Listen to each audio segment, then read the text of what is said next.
pick. When we looked at it, it's like, yeah, it's not the easiest hero to play into, but Monaspa have already shown that they can deal with adversity. Game 1 went almost 60 minutes, just shy. Well, it did go over 60 minutes, they just didn't get their neutral items.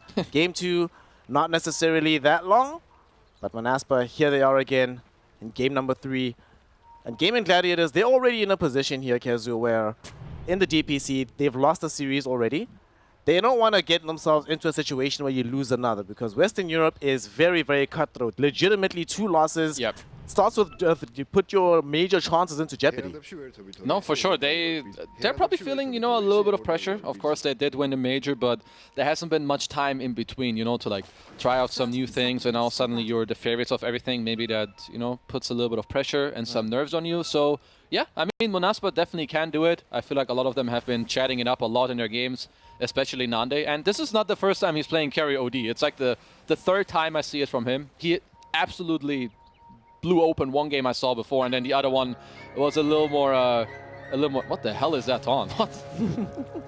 Yeah, I lost my point. That taunt. The taunt, like, it taunted you as well. Oh, it did. Astro. See, just gonna grab this, the rune. Thank you very much for the bounties. Young 2-2 trade. It's a very fun taunt. Just rolling some dung around.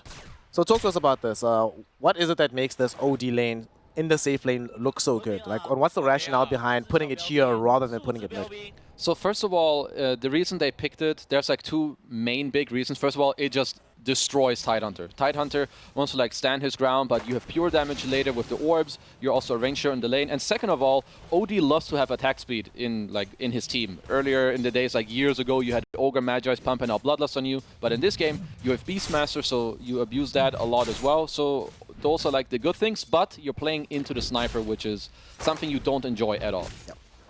Playing into sniper, never an enjoyable and fun time. It just outranges you.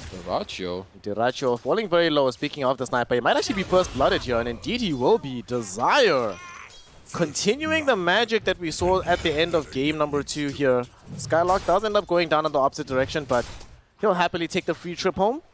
Come back with full HP. That's a very big deal up top. Diracho must have underestimated the axes. Then Desire came from the side, had a super nice angle on his Fisher into some body blocks. Because, yeah, Gaimin Gladiators, this lane, you are supposed to run over Monaspa with absolute free farm on Diracho. To be fair, things have not necessarily always gone according to lane on this side of the map in particular. Like Skylark Desire versus Celery and Diracho has been interesting to say the least today. And many peculiar things have happened. And it seems like that's going to continue to do so. And the last thing we have to talk about this mid lane, I think Skylark should be fine. I don't think he dies. It looks like mid lane is very even in terms of CS. Top lane you have a little bit of punching as Ace. Might be in danger here. The drag back from Tofu with the glimpse, making sure that Nande cannot continue to pepper in the damage. Fortunately for them at the time, the Astral was already used. But we're starting to see what you were talking about, right? The pressure that this OD can apply towards this Tidehunter. Ace is not going to have the easiest time in the world down here. Yeah, I mean, at least OD level 1 and 2 isn't the strongest because you don't have all these skill points to really facilitate yourself being high mana, as we're watching top lane being played out in the mid-river. That's just what Dota has become nowadays.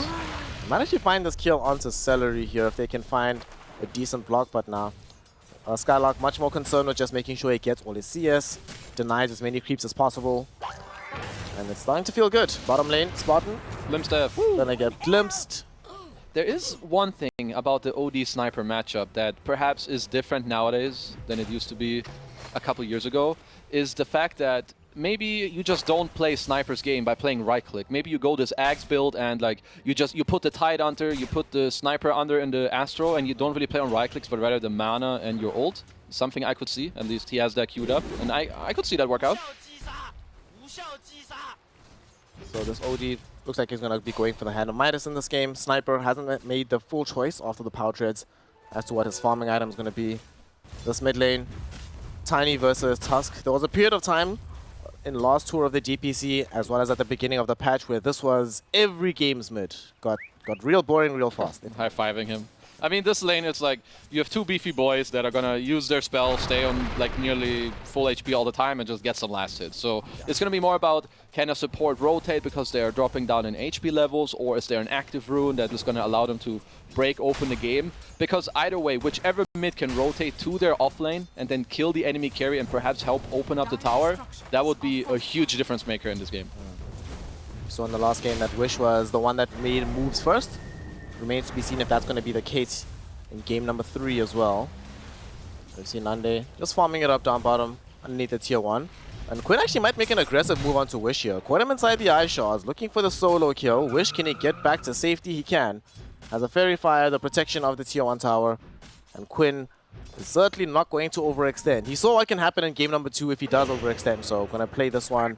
He's going to play it to the limit, but as safe as humanly possible. That was a really big deal. You're pushing back the enemy mid at minute 4 on your own. And then it's also exactly at the time where Water Rune spawns. So by Quinn just bodying in mid, he forces Wish to go back to base. That's a huge deal. And still food chasing down Spartan here. Should be able to find that kill. Glimpse will be online in about 4 seconds. He has a mango. Might not actually find this kill. Not going to be able to get past the tier 2 tower. He's trying really hard to get the mission, but... Is he going to get it? Is he going to get it? Top lane as well. They're trying to bring down Skylark. Spartan TPing out. Tofu. Oh, I missed him. A little bit unfortunate there. Well, he still keeps him out of the lane for quite a long time, since he's actually forcing him to, TP back to base. So now he has to walk out. And honestly, Ace is doing very well down bottom. Like, if you look at the lanes, I feel like Quinn is overperforming mid. Skylark is struggling a lot in this top lane. Yeah. You say that, but he was also struggling quite a lot in game number 2 as well. And Desire has come back to top. They really want to help him, but Skylark will find himself dying because a tombstone's been dropped in front of his face. Is there any way they destroy it in time? Yes, they do. He's on 50 HP, but he's still alive somehow. Okay, if you're Skylark, you want to either just you die or you run to base. I don't like him sitting here with like this 100 HP the last 2 minutes because you can never really pressure. So yeah, he is not off to a good start at all. Mid lane, of course, Quinn has been off to an amazing start. Hasn't decided exactly where he wants to go just yet on the map. But the moment an opportunity arises, he might wait for the Ravage to be online for the Tidehunter before he starts to go bottom. Yeah, also a lot of... You can see the importance of this active rune. So we have Snowball. They're bringing forward. They're bringing in Tofu as well on the Disruptor. So Wish going to find himself in a precarious situation. Does have access to the Avalanche. Will they get him out of here with the Fire Snap Quickie? They bring him into a nice place, but unfortunately there is a glimpse here. Desire, if he was a little bit tankier on the Tiny, a couple more one charges, they might have been able to get him out of here. Regrettably, that is not the case. As Gaimin Gladiators, not only do they force Wish back to the base, this time they do it in a body bag through this mid lane. All of these rotations are very, very big for Gaimin because OD alone isn't really doing that much to the Tide right now. He would need the snap to be in his lane, but they're all forced to move around. Now, Tiny being slowed down also means it's harder for him to go and help Skylark, which he's gonna need this help. He's lower net worth than the Undying. I don't see this Beastmaster speeding up this game in any shape or form in the next 1-2 minutes without help. Now bottom, speaking of help, Ace has gotten help from Quinn as he shows up to this bottom lane to ensure that Nande does get brought down. No salvation available from the Fire Snap Quickie. And Quinn really making his influence on this map known. Great time through the mid lane. Now making life easier for the Tidehunter. And Monaspa don't seem to have any answers right now. They're also about to lose Skylark in the top lane. Tombstone got dropped down. Dericho right-clicking him with the Shrapnel being online too. And Gaimin Gladiators, man.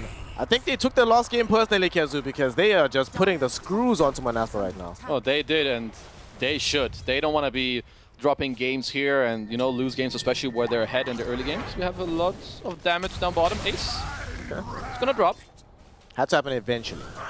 If it's your first death, 7.5 minutes in on Tidehunter, and you've been alone for so long, I think you're like, it's okay.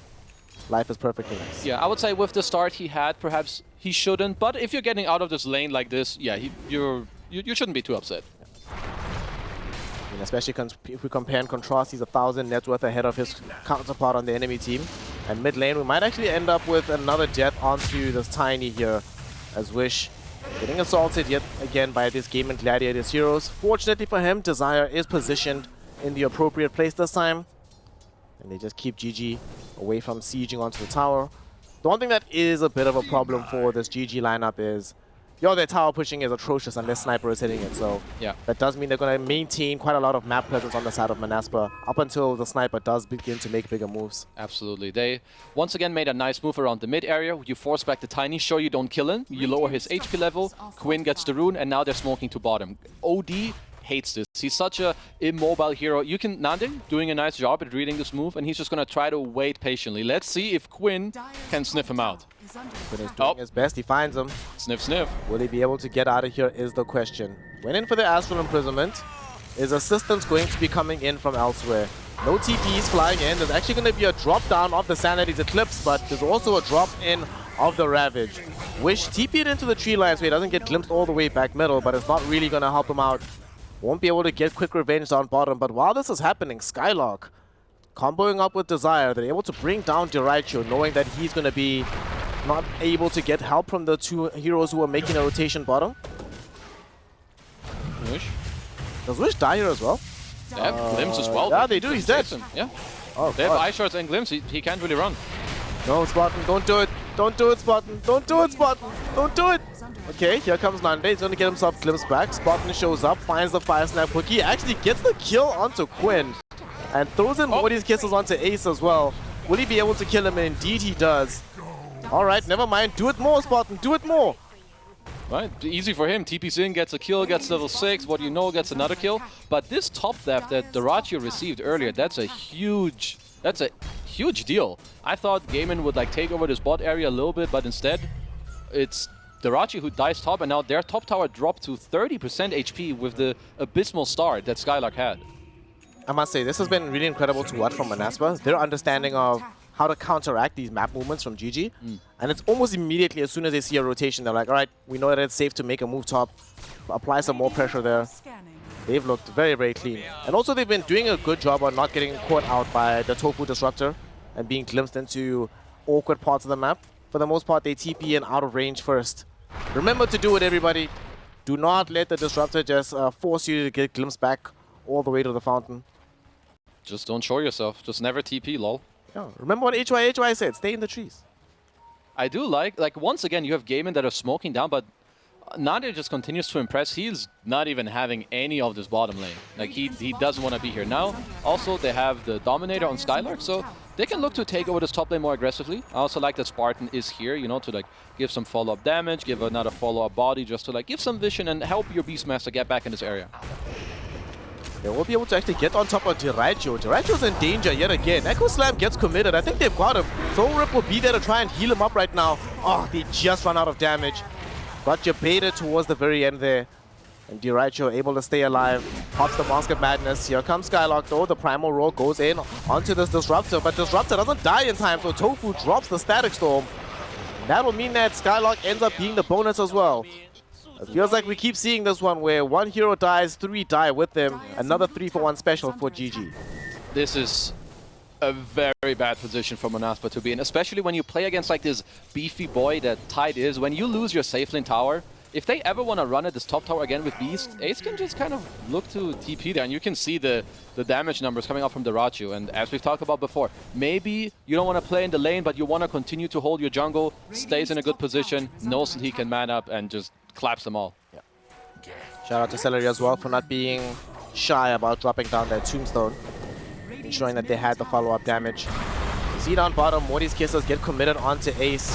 Well, oh, he actually dropped the Ravage. Sanity's Eclipse, probably unnecessary and probably an unnecessary Ravage, so they trade 1-for-1, I guess, it's fine. Okay, little Froach concern on the Ravage there, but perhaps he probably feels like, okay, I'm not really going to use it much anyway in the next 2 minutes, you know, I'm just going to be a big boy, body some tower, farm some creeps, and, you know, Ravage, who cares? Yeah, gotta test if it works. Yeah, who cares about the 2.5-minute old, right? The 2.5 biggest team fight out on our entire team. It's just chilled. Whatevs, bro. Skylark, good read of when to move back. Had he stayed literally 3 seconds longer, he would be dead right now. He might still be dead regardless. Desire, though, his presence will bail him out of trouble. And Wish really wants an inroad, really wants some way to get forward, but still about 600 gold away from picking up his Blink Dagger. And unlike when you play Zeus, where your rotations just feel easier to make, it's a degree of execution here, but they're hiding inside the Roshan pit. Oh, what a trap that they spring onto Quinn. Did not see it coming. And looks like he should end up falling as a result. They drop the static stone to try and protect him, but it's not going to be enough from Tofu. Monaspa, they just keep finding these small little angles and these cute little plays, and somehow it keeps paying off for them. That was a really, really nice, like the way they set it up with the smoke into the cookie. And Ace is in a bit of trouble bottom. Gonna get he's definitely poked again. They don't have Morty's kisses though, and they don't have the sanity, so I think he lives. He's gonna be fine.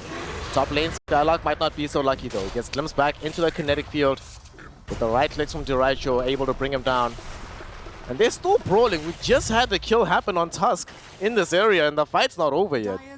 The thing is, Deracho playing the sniper, this hero is the king of like these small little high grounds, right? There's one staircase from the river to go up, then another one towards the jungle, and they're never really breaking it. Deracho is just sitting on his, 1,000 range, clapping people away, and it shows in the net worth. This guy is popping off right now. He is, but Nande is hot on his heels with this Midas OD. Keeping up with the net worth.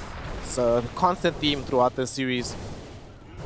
And also, we almost have access to the Blink Dagger for Wish. I think the entire game changes quite markedly after that. Prior to this Blink Dagger, it's felt kind of difficult, kind of scuffed for them to get these initiations. They've had to resort to these very cute plays, but how many games have we seen, Kezu, where as soon as the Blink from Tiny comes, you're just getting continually tossed back, and the tempo and momentum just never ends for that team. I mean, it just changes everything. They really need it, because both of the heroes, right, they need their Blink Daggers. So when Tiny gets his, he can make space and try to make it easier for Desire to then ultimately end up getting his, because he's still like 800 gold away. So once Tiny has Dagger, they can smoke up with the Snapfire ult, maybe look for a kill. But I mean, the net worth is really, they're bleeding net worth a lot. This is 5k already at 15.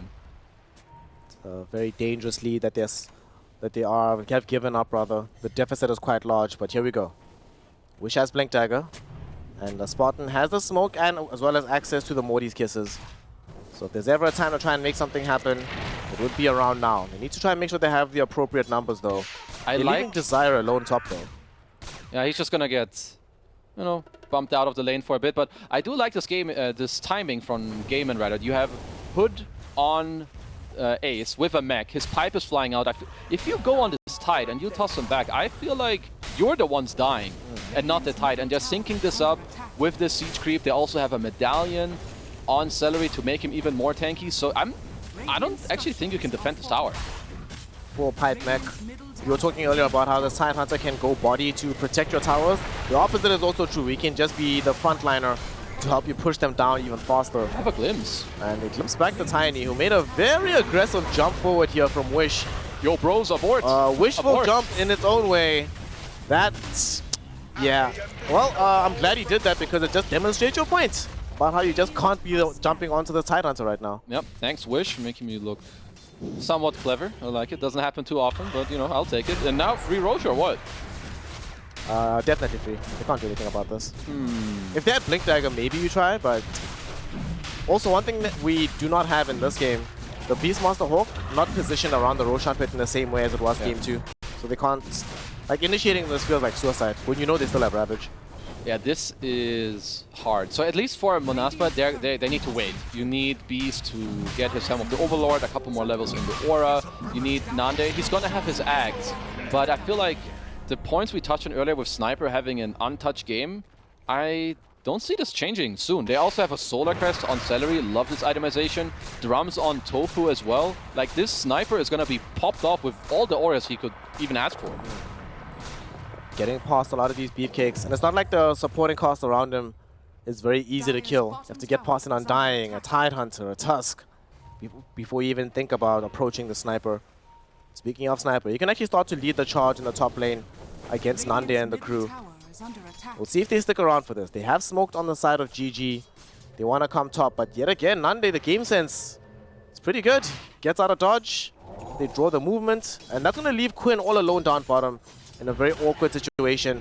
Skylark scouts him out. There's going to be the chain disabled. Do they have what it takes to get this kill? He doesn't want to commit the primal roll. You see reinforcements are coming. What do you make of that, Kiz? I think if they drawed him and then dropped a kiss or two, I think he probably dies there. Yeah, I think you kind of need to commit on a play. I don't know if they saw literally zero vision on the map, so they were like, oh, maybe they're baiting him, you know, because of the info they had, as Desire getting clapped mid by Deracho, who's going to pike in. And got him. Proc the headshot. Easy clap for him. I feel like that's fine if it had happened that you killed Quinn down bottom, then it's chilled. You don't mind losing yourself there. I mean, I guess they didn't want to put themselves into the risk just to take out the Aegis, since they did put it on Quinn, which I kind of like, because I feel like if you think about it, it is so hard for Monaspa to get on top of the sniper. He doesn't need Aegis. And look at Ace. He's just bodying behind the tier 2 at 18 minutes, and he's forcing them to run away on his own. That already shows you, yeah, like what's going on in this game. They're about to hit an incredibly hot timing because they just got the BKB on Quinn, and they're about to get the 4 Guardian Greaves on the Tide Hunter as well. And of course the sniper not too far away from picking up. I think he's going for the MKB. It actually had a delivery on route. We'll see what he ended up buying. He has Demon Edge on his hero already. This is crazy. Like, he's gonna deal so much damage with all the attack speed that his team is helping him to like really pump out. So yeah, this sniper, they've got a sniper problem. I feel like I'm repeating myself a little too much. I mean, it's a big problem. It is. It's a huge issue here. They don't have the anti-sniper repellent. They don't have like some Spectre, some Storm Spirit. Getting on top of him sort of requires everybody else to be doing well enough that you can just kill people really fast. But Nande is not in that position just yet. He still needs so many items. Maybe there's something where you play, you hope that Desire gets to his shard and you start playing your fights on very high range. That's not something that's very good when you play against Sniper, because Sniper is the king of long fights with high range and dragged out. But at this point, I don't think you can do anything. You need to wait for the Shaker shard and maybe a blink and Aether Lens on Nande, where he just keeps pumping out these Astrals, and maybe eventually you get some, I don't know, 4-man Echo into Hammer. Well, what's not going to help is losing heroes and Skylark. Oh, did they not actually see him? Nope. Oh! Perfect tree line fog abuse by him. So it's a pretty good getaway. He'll also just use the Boar Abuse to put some pressure onto the tower. Bottom lane though, Diraicho is just going to solo kill Tiny. Wow. Brigand's Blade. Love this neutral item. I don't. Might as well call it the Naga Blade. He just killed a 2k HP hero on his own by using Mask of Madness and take aim and right-clicking him. He doesn't even have a crit. He just did it like with raw headshots. Kind of crazy. Okay, so 11k lead. I'm trying to really reach deep into my copium tank of how Monaspa can fight, and I'm kind of running out of copium. They need BKB. They need BKBs. They need 4 staffs. So they need a lot of gold. They need a lot of gold. Yeah, all the gold on earth. They really do have this problem. Top lane, Nande. His problem might be an express trip back to the fountain. At least he gets off the Midas, my man, and he buys the Blink Dagger before dying. Yep, he knew he was dead. Makes the best out of it. In the meantime, I mean, maybe Monaspa can take back the bottom jungle or something, but at this point, this game is going to heavily rely on Gaimin to overplay, but that's something that's not going to happen by nature. You have a sniper who legit can go AFK after clicking a hero or a tower, so how are you going to overplay? Well, the sniper might actually find himself dead here as he gets Primal Road. Well, cost us curse, kids. You remember, we're in the game right now. We're not on the panel. We've got to watch our words. And Sniper just walks raw up the hill, doesn't have his full backup crew behind him, and he ends up losing his life here. We'll see. When they run together and he clicks something, he'll be fine. When he just decides to psycho in the enemy jungle, as the fight isn't over yet. Celery, hello. There's going to be an avalanche toss coming in from Wish, but Wish is also caught in a rock and a hard place. His ace is right on top of him. No access to the Ravage, but still very, very difficult to deal with. Here comes Nande at long last, and here come some of these deep Astrals. They find themselves with a double kill for Desire. Unable to catch up to Ace, so not even going to bother popping off the Echo Slam. But that's 3 heroes that just end up going down. So yet again, we see that Monaspa somehow find an impossible angle. They force Quinn into a BKB TP out. That is huge. 3 kills, you force a BKB, and you get to take back like a lot of the map, because, I mean, these heroes are still dead for quite a while. You have beats, you can cut some waves. Gaimin, my friends, Diraicho, don't do any more of those, because you do one more move like that and suddenly the game is gonna get closer to being even.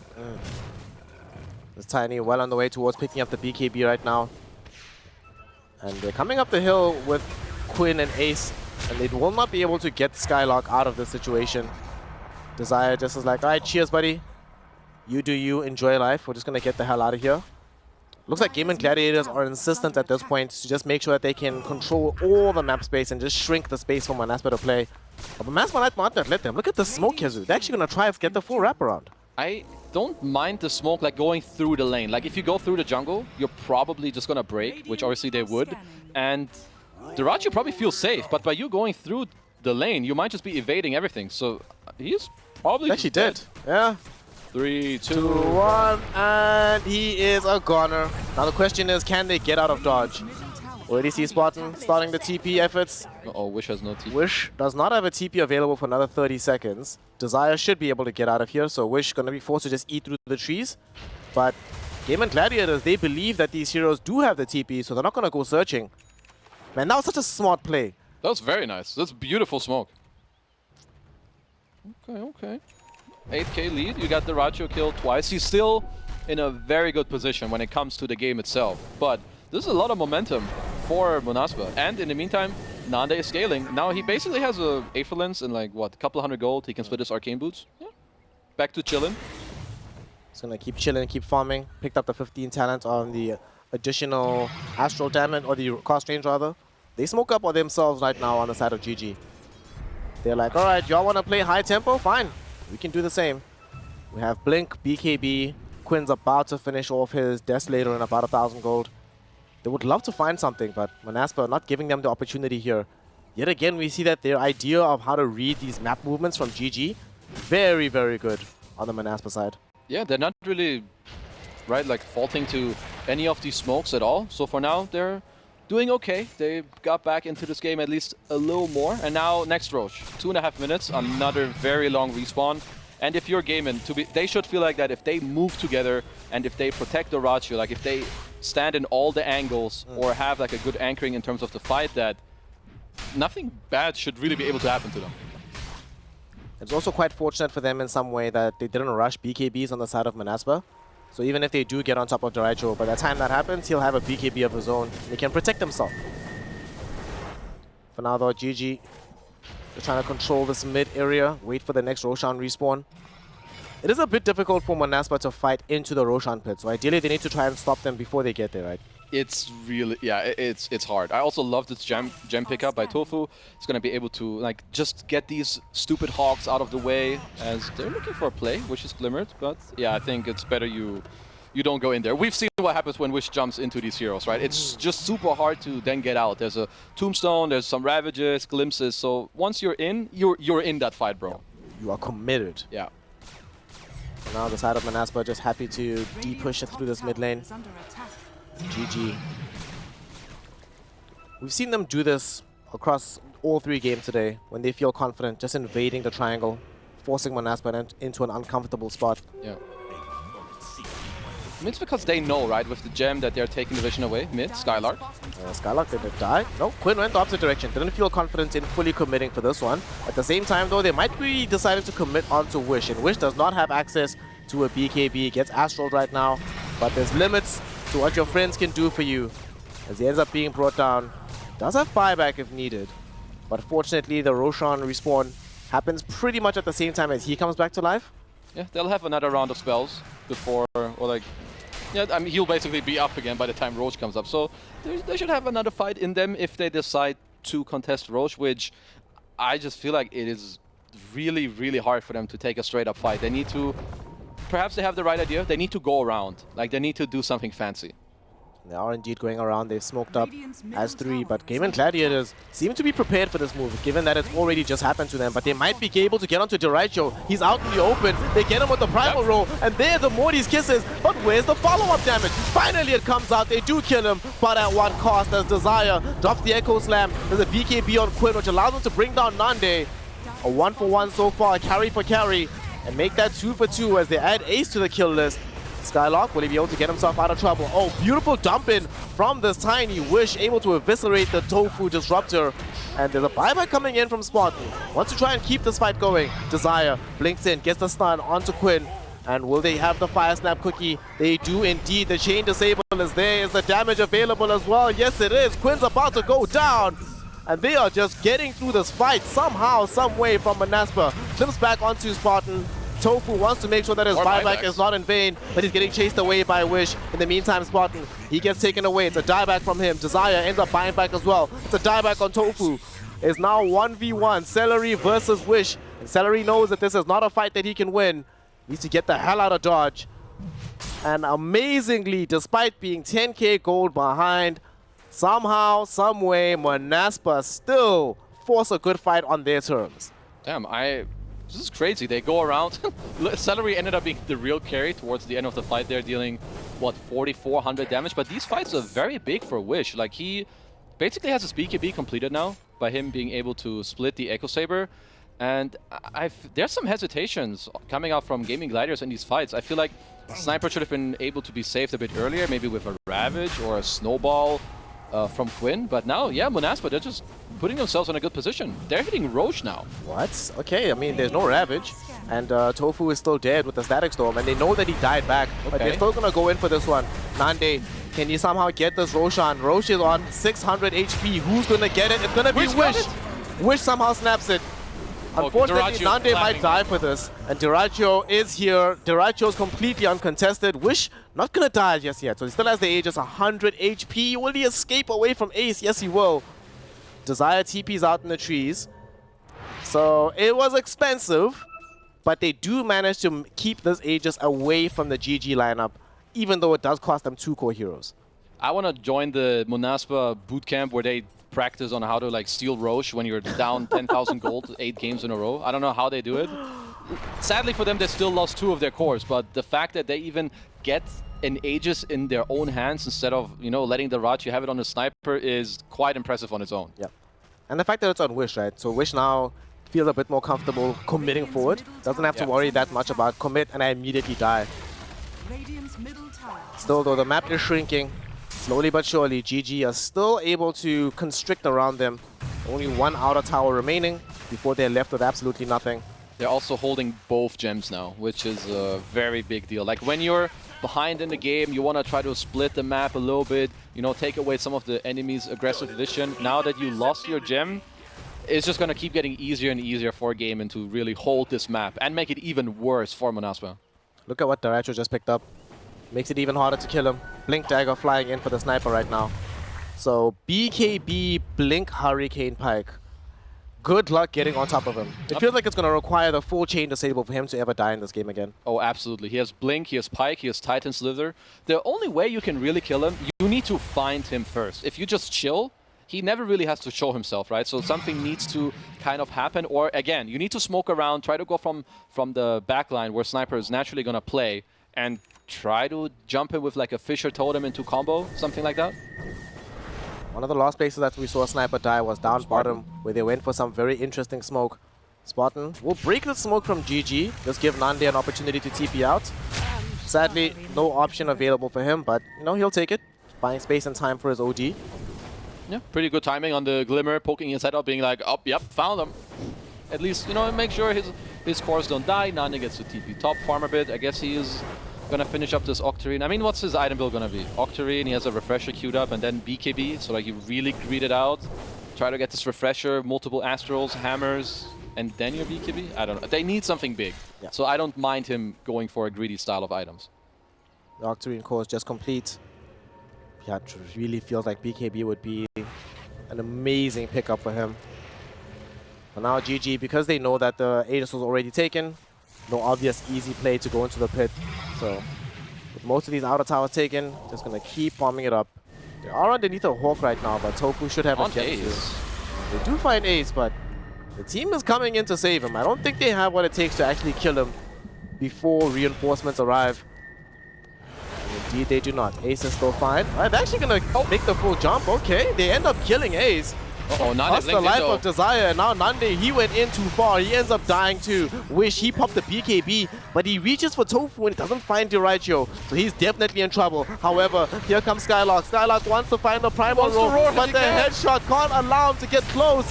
He just keeps getting knocked back slowly but surely, and that is going to set up Wish for death as well. No more BKB being available. Headshot being the peskiest thing in the whole world. And Diraggio actually taunts him by blinking in front of him, saying, I know you can't even do anything about this. And that's 4 heroes dead. And Ace was like, okay, if that's what it takes to kill me, I invite you to do that every single time. Uh-oh, Spartan. Yeah, drop him the high five, bro. Is he dead? Yeah, he's dead. Yeah, he's gonna die. And he's dead. Oh, that is that makes that a full team wipe. Quinn getting some more stacks on his Desolator. But yeah, you could see the blink from the Ratio coming into play, just blinking backwards and basically not allowing Skylark to run up and roar him. 9,600 damage. Damn. That fight was all sniper. If that roar hits, things look very, very different. But Diracho's positioning in this game has been impeccable. It's at least, I would say, in the last 10 minutes, it's been pretty good. Before that, you know, a few hiccups, but for Monaspa, they need a cleaner fight. You're down a lot of gold, so of course it's not easy. So you need to really play these team fights more cleanly if you want to win them. We spoke about the execution level required of a draft like this. It is fairly high. And so far, Monaspa, they've shown flashes of what's possible, but they haven't shown us the full brilliance, except for now when they make the full jump. Skylark gets the primal roll, they get the kill, but unfortunately Nande gets caught inside the static storm with no BKB to speak of. Couple buybacks. He ends up getting brought down. Buyback onto Diracho. There's no buyback onto this OD, short by 640 gold. The Glimmer Cape is going to be able to keep this Tiny alive. But will they come back to finish off this Rax? It looks like it. They also just bought a BKB for this Celery Undying, so he can go forward and body even more for the side of GG if needed. Yeah, honestly, this Undying is going to slap. You can even buy a shard. That's still going on Quinn. It's going to snowball for now. They wasted the Morty's Kisses. So no Morty's Kisses. They still do have Echo Slam, but you ideally want to commit that when you also have the OD to help follow up. That is at least one free Rax. Guess they're going to go for the next. They need more spells, I think, to kill the Ratio from full to zero. Sure, you do have the Echo Slam, but Wish doesn't have BKB, can't really commit, and now they also still dead for 15 more. Yep. What do you think, Kenzo? After the way these last few fights have shaken out, with Nande dying inside Static Storm, inside Ravage, does he just need to just get BKB at all costs right now? Yeah, I feel like he needs to be able to go in, drop his spells, but then either run away or stand his ground. Because now he goes in, he drops his stuff, sure, they always kill Sniper, but they're always losing 2 heroes or 3 heroes. Yeah. It's always such an expensive situation for him. To make matters worse, they're going around again. Yeah, they're going for him, and yep, no BKB. And he's dead once again, 70 seconds in the grave. They're going for this wraparound. Skylark already behind them, has access to the primal roll. Desire, you need to hit the biggest echo of your life, my friend. Quinn jumping onto this Beastmaster, and Beastmaster will die back into the situation. 80 seconds dead with no buyback for Skylark. And that might just be it. An exciting series ends with a bit of a whimper here as GG. The sniper is just too good. They just had no real way to get up to him. And that's kind of surprising given that this was in a first phase picked up by the side of Gaimin Gladiators. Yeah, I mean, you can see that it is, yeah, it's just not easy for them at all. This is huge sniper problems, even with some cool plays for now. You know, it's 2 racks, 25k lead, so I guess Gaimin are gonna go, you know, slowly walk over to the third lane, try to get it done. And I mean, if you're Monaspa, you're gonna have to keep trying to do the same thing. So you have to go around, you have to try and find this Diracho sniper and, I mean, just blow him out of the game. Yep. Oh no, they found Spartan. Alright, bye-bye. Near one shot, close. You know, you were talking about the one fight middle, where you're saying Celery sort of became the carry in that fight? Click on his items. He's actually just a carry now. Blink, BKB, Solar Crest, 4-star. Yeah, he's chilling. Level 21? What? He's queuing up the shard. Look at his net worth. Oh my god. He has higher net worth than the Radiant's offlaner. Once he gets shard, and he, honestly, if he blinks in and starts clapping anyone who doesn't have a BKB, which is anyone but Tiny, he's gonna kill them. They just die, heads up. Quinn just got himself now an overwhelming blink. They're just waiting for Roshan to respawn. He's showing himself in the next 30 seconds. And they've almost got a swift blink as well for Diracho. In hindsight, should Nande just have gone for a much earlier BKB, and then should they have maybe prioritized even Skylark getting an earlier BKB as well? The OD one maybe over the Octarine. I think Skylark not having BKB comes down to him just not having a good game. I think it has less to do with how much space they're giving him, but then it just has a lot to do with the mid game. It is just not easy for them to like really execute. Like you can see, they have to do so many things right. They need to smoke around, find the sniper first, drop all his spells. After doing that, they also need to get out. So it's like, it's hard. Game is hard as the older dodge goes. And the game's about to get harder because Gaimin Gladiators, they are inside the Roshan pit. They've made a habit on Monaspa of stealing these Aegises, so I'd be paranoid if I was Gaimin Gladiators. Yeah, go kill them. Stop hitting it and go kill them, please. There comes Modi's kisses. Celery, he blinks up onto Spartan right now. Zoning him away. He drops a tombstone as well. Good There's Ravage. a beautiful Ravage onto two core heroes that just brought down Spartan. Nande is about to get bounced up into the air. Huge wallop coming in from Quinn. They take out Skylark as well. We're trying to get out Let him cook. with this Tiny, but the Tiny has no way out. Unfortunately for him, there's just way too many disruptions, even through BKB. Nande about to get glimpsed back into a Static Storm. He is down for the count as well. And with 4 heroes in the grave, there's nothing to stop them taking the Sages. And also, doesn't seem like there's anything left to stop them just taking the game.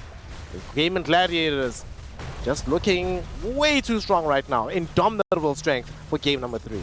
You can see 4 of his teammates are hitting the tier 2. He's hitting the throne. He gets the memo. He's like, guys, can we end this game? We're up 32k gold. I'm chilling, hitting some towers. Let's go. Also, I wonder if they have a little bit of superstition. They're like, let's not even try to take the Roche. Somehow they'll all respawn and be inside the pit and take the Aegis. So let's just end the game, yo. I do like that they stopped going for Roche. Quinn is just one. Wow. One Yeah, you shot. better call GG after getting clapped in your fountain. Woo. GG, well played. The side of Gaimin Gladiators live up to the GG name. And they find a victory. Game number...